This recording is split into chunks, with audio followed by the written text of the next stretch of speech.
Welcome to another Filipino grammar tutorial here on Talk to Me in Tagalog.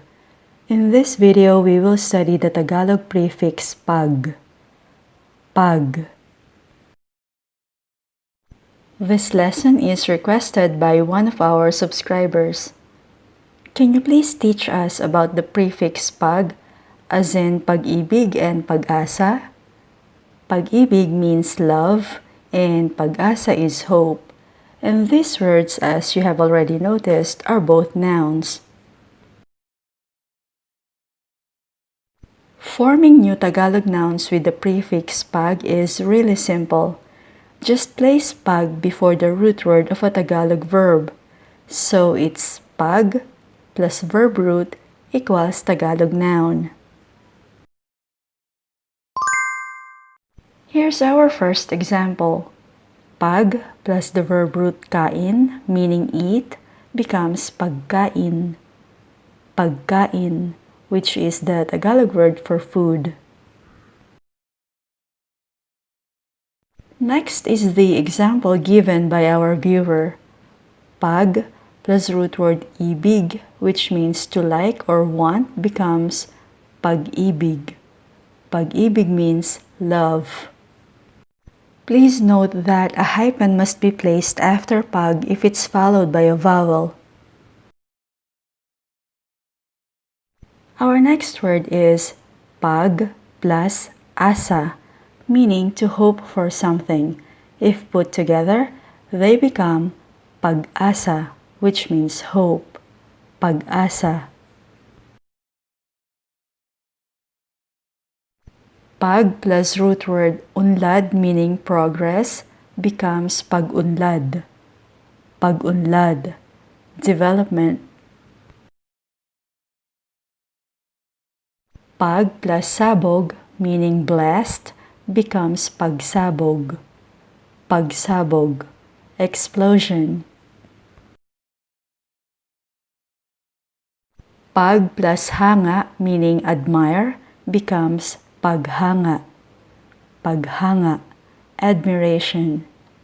Now you know how to form nouns in Tagalog using the prefix pag. But when and why do you use it?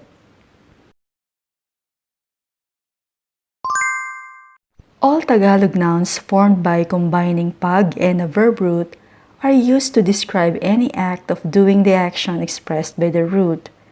They also describe the manner in which the action expressed by the root is performed.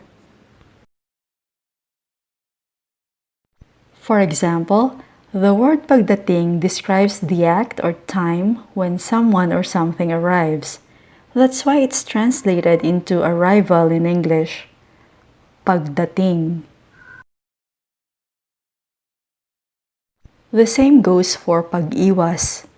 Pag-iwas describes the act or manner of avoiding someone or something.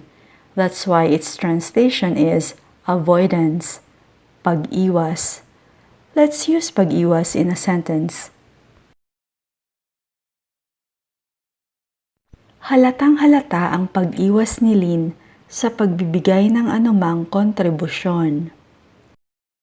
Halatang-halata ang pag-iwas ni Lynn sa pagbibigay ng anumang kontribusyon. Lynn's avoidance of giving any contribution is very obvious. Lynn's avoidance of giving any contribution is very obvious.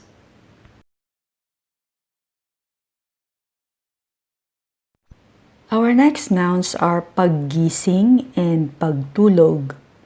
Paggising is the act or manner of waking up, while pagtulog is the act or manner of going to bed.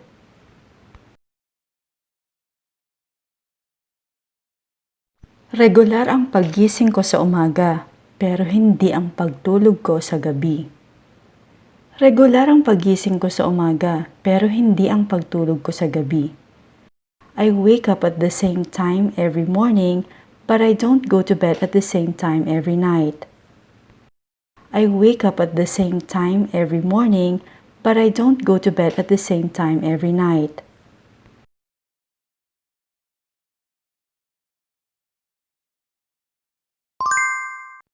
Pagsamba.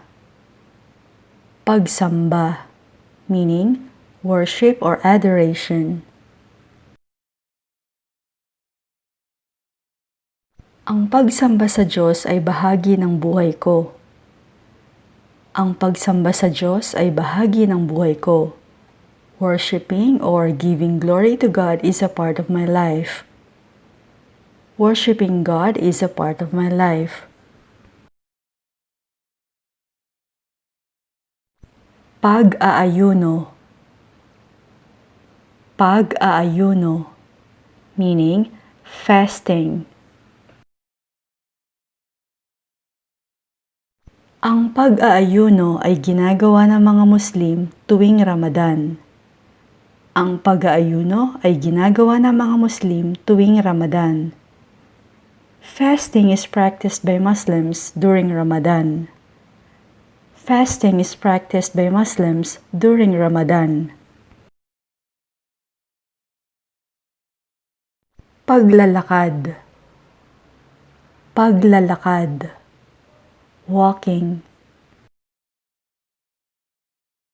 Mabuti sa kalusugan ang paglalakad. Mabuti sa kalusugan ang paglalakad. Walking is good for one's health. Walking is good for one's health.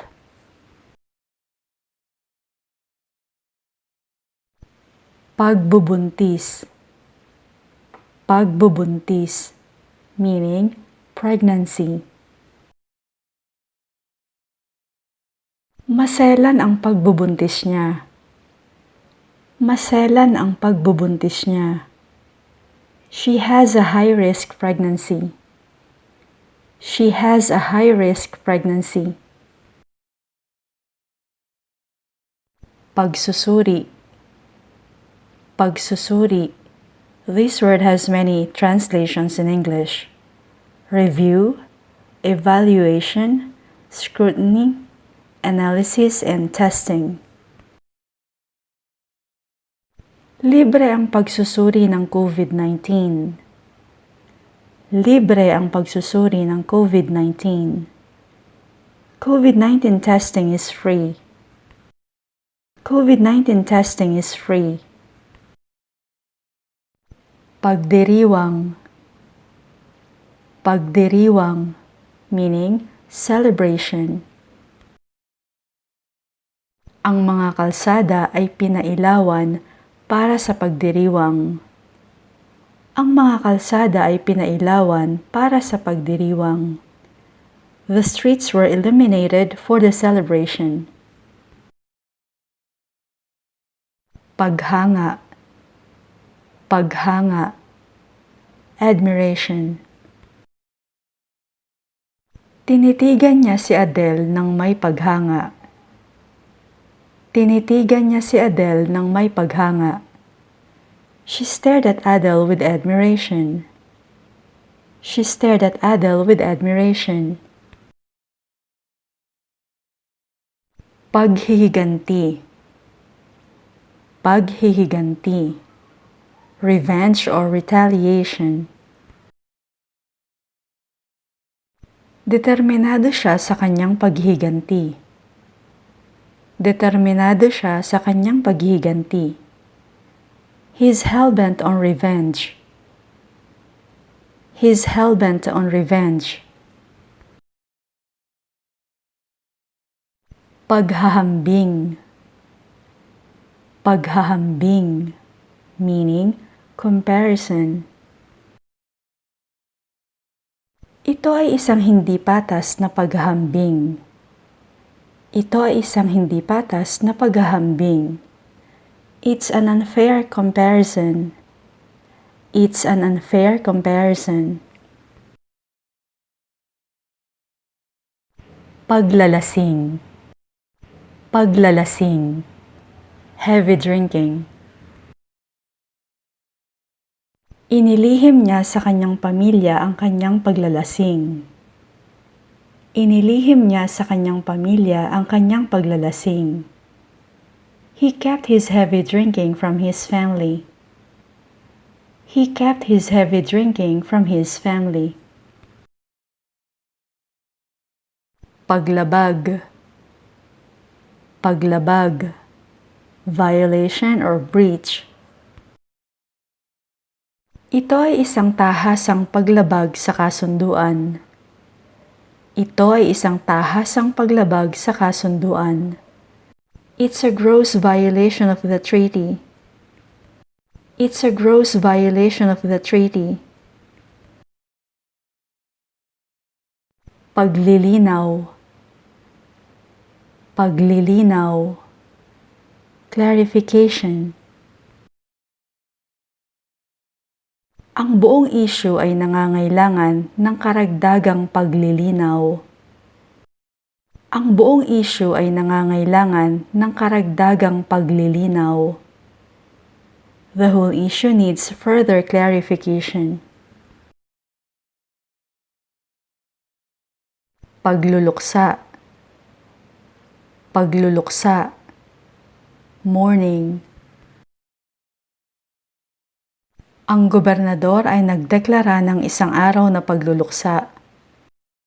Ang gobernador ay nagdeklara ng isang araw na pagluluksa. The governor declared a day of mourning. The governor declared a day of mourning. Pagmamay-ari, pagmamay-ari, ownership. Pinagtatalunan nila ang pagmamay-ari ng lupa. Pinagtatalunan nila ang pagmamay-ari ng lupa. They dispute the land ownership. They dispute the land ownership. Pagmamahal, pagmamahal, love or affection. Ang pagmamahal ko kay Geralt of Rivia ay hindi kukupas. My love for Geralt of Rivia will never fade away. Pag-ubo, pag-ubo, meaning coughing. Hindi ko mapigilan ang pag-ubo. Hindi ko mapigilan ang pag-ubo. I couldn't stop coughing. I couldn't stop coughing. Pag-uwi, pag-uwi. Return to one's home or the act of coming home. Naulanan ako pag-uwi ko. Naulanan ako pag-uwi ko. I got caught in the rain on my way home. I got caught in the rain on my way home. Pagnanakaw, pagnanakaw, theft or stealing. Nakulong siya dahil sa pagnanakaw. Nakulong siya dahil sa pagnanakaw. He was imprisoned for theft. He was imprisoned for theft. Pagyayabang, pagyayabang, meaning bragging. Hindi ko matagalan ang pagyayabang ni Min. Hindi ko matagalan ang pagyayabang ni Min. I can't stand Min's bragging.